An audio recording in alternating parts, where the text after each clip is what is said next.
Avant de plonger dans cette histoire incroyable, pensez à vous abonner à la chaîne et à activer la cloche. Ici, chaque récit a quelque chose à dire, et vous ne voudrez pas en manquer un seul. La pluie tombait sans répit sur Oakwood, une petite ville paisible du Midwest américain.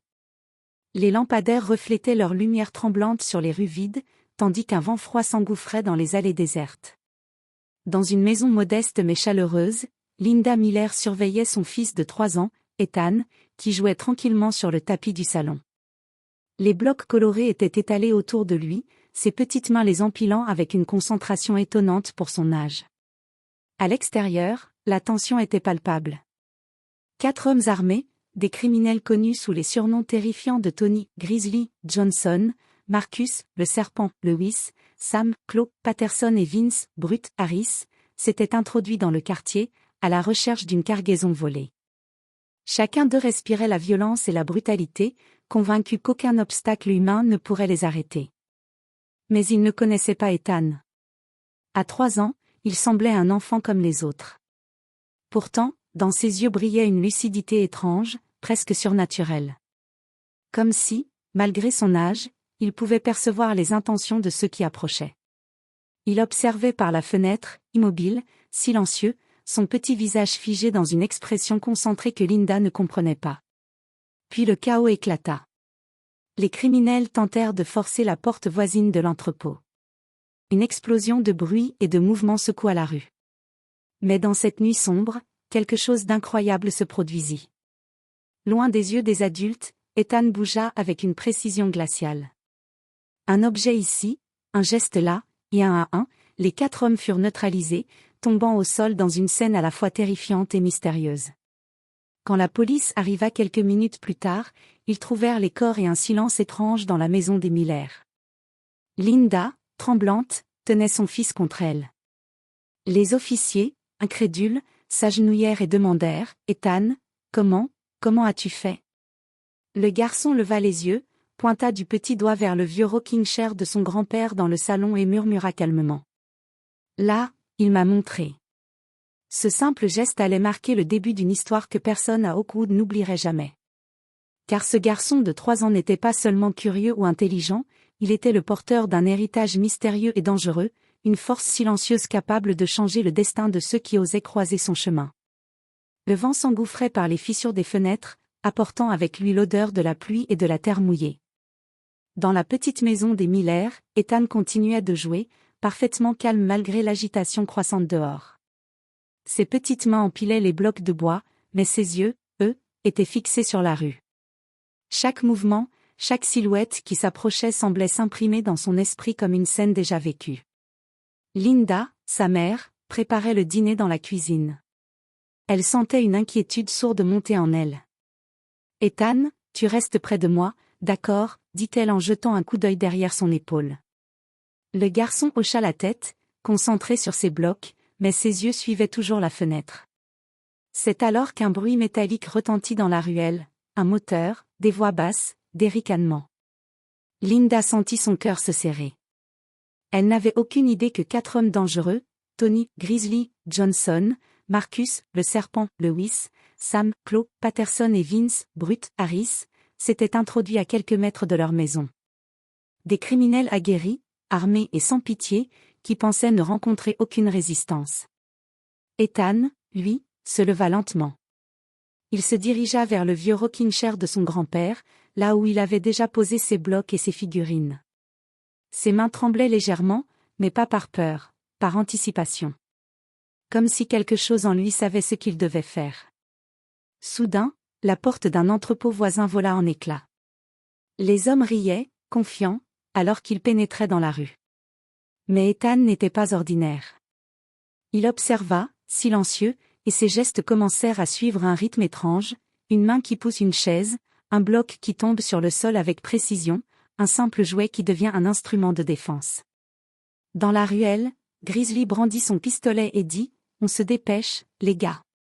Ce bébé n'a aucune idée de ce qui l'attend. » Marcus ricana « On va juste récupérer ce qu'on est venu chercher. » Rien de personnel. Mais rien ne se passa comme prévu. Un bloc de bois, lancé avec une précision surnaturelle, Artavins, brut, Harris au visage. Il tomba en arrière, grognant de douleur. Sam, Claude Patterson se précipita pour voir ce qui se passait, et glissa sur une flaque d'eau, tombant lourdement au sol. Grizzly, furieux, leva son arme vers la maison des Miller. Mais avant qu'il ne puisse tirer, un mouvement imperceptible le projeta en arrière contre un mur. Linda hurla, incapable de comprendre ce qui se passait. « Ethan! Qu'est-ce que… » Le garçon ne répondit pas. Ses yeux étaient rivés sur le rocking chair, comme s'il puisait une force invisible à l'intérieur. En quelques minutes, silencieusement, méthodiquement, les 4 hommes furent neutralisés. Aucun cri n'avait été entendu, aucun coup de feu tiré. Les policiers, appelés par un voisin terrifié, arrivèrent pour découvrir la scène. Les corps des criminels gisaient dans la ruelle, et Ethan, assis calmement dans le rocking chair, tenait entre ses mains une petite figurine qu'il avait utilisée comme arme improvisée. Linda, en larmes et tremblante, s'agenouilla à côté de lui. « Ethan, mon bébé, comment as-tu fait ça ?» Le garçon leva les yeux et murmura, avec une sérénité qui glaça le sang de Linda. « Là, il m'a montré. » Les enquêteurs échangèrent des regards perplexes. Un enfant de 3 ans, capable de neutraliser 4 criminels aguerris, sans armes. Aucun expert ne pouvait l'expliquer. Et pourtant, une vérité terrifiante s'imposait, Ethan n'était pas seulement un enfant. Il était le porteur d'un héritage inconnu, guidé par un instinct et une intelligence que personne n'avait jamais vus. Cette nuit-là, Oakwood changea pour toujours. Et tandis que la pluie continuait de tomber, un silence étrange s'installa sur la ville, comme si même les ombres respectaient le pouvoir d'Ethan. Le soleil se leva sur Oakwood, dévoilant une ville encore sous le choc de la nuit précédente. La police avait bouclé le quartier, les enquêteurs analysant chaque détail de la scène, les corps des 4 criminels, la rue détrempée par la pluie, et cette maison apparemment ordinaire qui avait été le théâtre de l'impensable. Pour Linda Miller, chaque minute était un supplice. Elle tenait Ethan dans ses bras, incapable de comprendre comment son fils de 3 ans avait pu accomplir ce qu'aucun adulte ne pourrait faire. « Mon bébé !» murmurait-elle, ses larmes ruisselant sur ses joues. Mais Ethan, assis sur le rocking chair, semblait étrangement calme, comme si tout ce qui venait de se passer était normal. Le chef de la police, détective Harold Whitman, prit Linda à part. « Madame Miller, nous devons comprendre comment cela a pu arriver. Votre fils, il est spécial. » Linda secoua la tête, incapable de répondre. Elle ne comprenait rien. Le FBI intervint rapidement. L'agent Rachel Summers, spécialiste des affaires hors normes, arriva sur place. Elle observa Ethan pendant des heures. Le garçon jouait avec ses blocs, mais ses yeux ne quittaient jamais la fenêtre. Chaque mouvement, même imperceptible, semblait calculé. Rachel nota dans son carnet, étrange perception du danger, aptitude motrice hors norme, intelligence stratégique, impossible pour un enfant de 3 ans. Pendant ce temps, Linda fouillait la maison, tentant de retrouver quelque chose qui pourrait expliquer l'incroyable performance de son fils. C'est là qu'elle se souvint du vieux rocking chair de son père, George Miller, décédé quelques années plus tôt. Le fauteuil avait toujours eu une aura étrange, comme si quelqu'un ou quelque chose y résidait. Dans le rocking chair, Linda trouva un petit compartiment caché. À l'intérieur, des objets intrigants, des figurines, des blocs en bois gravés de symboles, et un vieux carnet de notes. Le carnet appartenait à son père et contenait des schémas étranges, des instructions codées et des histoires d'entraînement secret. George Miller avait été agent secret, discret et redoutable, et il avait préparé un héritage, pour quelqu'un qui saurait comprendre. Ethan, attiré par ces objets, commença à les manipuler avec une aisance déconcertante. Chaque geste semblait hérité, instinctif. Il ne jouait pas simplement, il reproduisait des mouvements, des stratégies et des réactions qu'il n'avait jamais apprises de quiconque. Rachel, observant la scène, murmura à son assistant. « Ce n'est pas naturel. Ce petit a des capacités que même des adultes entraînés n'auraient pas. Il anticipe les mouvements, comprend les intentions, c'est presque prémonitoire. » Linda comprit alors la vérité, son fils n'était pas seulement intelligent. Il avait hérité des talents secrets de son grand-père, affinés par un instinct inné qui le rendait capable de protéger les autres de manière terrifiante. Mais la question demeurait, comment un enfant de 3 ans pouvait-il gérer un tel don? Et surtout, jusqu'où cette force allait-elle le mener? À l'extérieur, Hawkwood continuait sa vie, ignorant qu'un garçon de 3 ans venait de devenir la protecteur silencieux d'une ville entière. Les ombres de la nuit précédente planaient encore, et avec elles, un avertissement silencieux, certains dons sont trop puissants pour être compris par les adultes, et parfois, ils naissent là où on s'y attend le moins. La ville d'Hawkwood n'avait jamais oublié la nuit où 4 criminels avaient été tués. Mais si les adultes pensaient que la menace était terminée, ils se trompaient lourdement. Une semaine après l'incident, un soir orageux, Linda préparait le dîner pendant que Ethan jouait dans le salon. Le vent s'engouffrait par la fenêtre entr'ouverte, faisant danser les rideaux et apportant un frisson de malaise. Dehors, une silhouette se glissait silencieusement dans l'allée derrière la maison. C'étaient des hommes liés aux criminels tués. Ils avaient entendu parler de l'enfant et de la mystérieuse « force » qui avait neutralisé leurs associés. Leur mission était simple, éliminer Ethan et sa famille pour se venger et récupérer ce qu'ils croyaient être une récompense. Linda sentit le danger avant même de voir l'intrus. Une intuition maternelle, instinctive et vive. Mais Ethan, lui, avait perçu quelque chose de plus précis. Il avait senti le mouvement, anticipé les intentions, et s'était déjà préparé. L'un des hommes, Derek Collins, s'avança, une lampe torche dans une main et un couteau dans l'autre. « Personne ne bouge », cria-t-il. Ethan ne fit aucun geste immédiat. Il s'assit calmement sur le rocking chair, les yeux fixés sur la porte. Puis, avec une précision surhumaine, il attrapa une petite figurine en bois sur la table basse et la lança avec une force incroyable. La figurine frappa Derek au visage, le déséquilibrant, le faisant tomber à genoux. Les autres hommes, stupéfaits, se précipitèrent vers le salon. Mais Ethan bougeait déjà, des blocs de bois tombèrent au sol avec un bruit sec, créant des obstacles et des pièges improvisés. Il attrapa un vieux cordon, le lança avec la précision d'un expert, et les neutralisa un par un. Chaque mouvement était fluide, instinctif, comme si une présence invisible guidait ses mains. À l'extérieur, l'agent Rachel Summers, qui surveillait la maison à distance depuis plusieurs jours, regardait avec une stupéfaction totale. Elle avait étudié Ethan pendant des heures, mais ce qu'elle voyait dépassait tout ce qu'elle connaissait. Le garçon anticipait chaque attaque, chaque mouvement, et ses réactions étaient d'une précision chirurgicale. Linda, tremblante mais silencieuse, réalisa enfin l'étendue du don de son fils.